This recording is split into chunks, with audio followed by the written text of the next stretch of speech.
Election express 2019 की शुरुआत करते हैं सबसे बड़ी खबर के साथ, क्योंकि ऐसा माना जा रहा है कि कल बीजेपी की लिस्ट आ सकती है और ये लिस्ट एक दो नामों की नहीं बल्कि 100 नामों की लिस्ट हो सकती है। इसमें बाकायदा प्रधानमंत्री मोदी के साथ साथ कई दिग्गज नेताओं को लेकर भी घोषणा हो सकती है। लेकिन क्या राजस्थान की सीटों पर भी बीजेपी की रणनीति जो है वो खुलकर सामने आने वाली है? ये रिपोर्ट देखिए। जंगी ऐलान में सियासी नगाड़ा बज चुका है।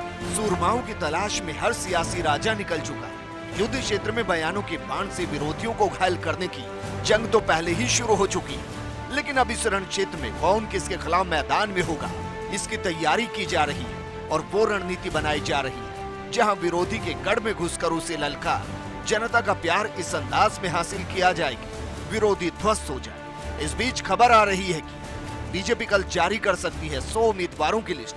इस लिस्ट में प्रधानमंत्री कहां से चुनाव लड़ेंगे फैसला हो सकता है। इसके अलावा राजनाथ सिंह, नितिन गडकरी, सदानंद गौड़ा, राधा मोहन सिंह की टिकटों पर भी फैसला होगा। प्रधानमंत्री नरेंद्र मोदी अभी वाराणसी से सांसद हैं, लेकिन बीते दिनों ऐसी अटकलें थी कि वो ओडिशा की पूरी लोकसभा सीट से भी चुनाव लड़ सकते हैं।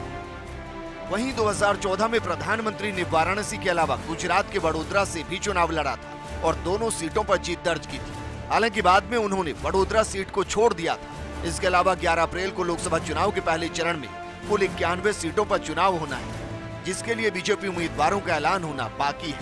पहले चरण में उत्तर प्रदेश की भी 8 सीटें हैं। समाजवादी पार्टी और कांग्रेस अभी तक अपने कई उम्मीदवारों का ऐलान कर चुकी है, लेकिन बीजेपी की तरफ से अभी पत्ते नहीं खोले गए।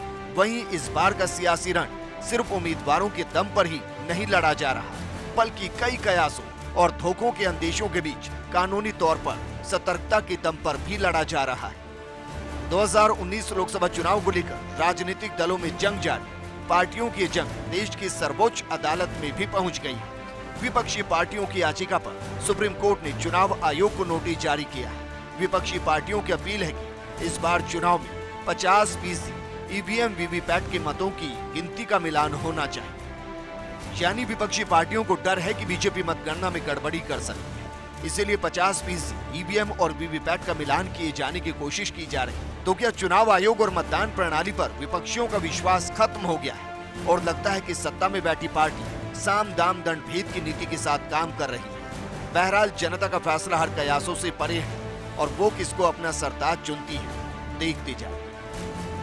Bureau report, first India.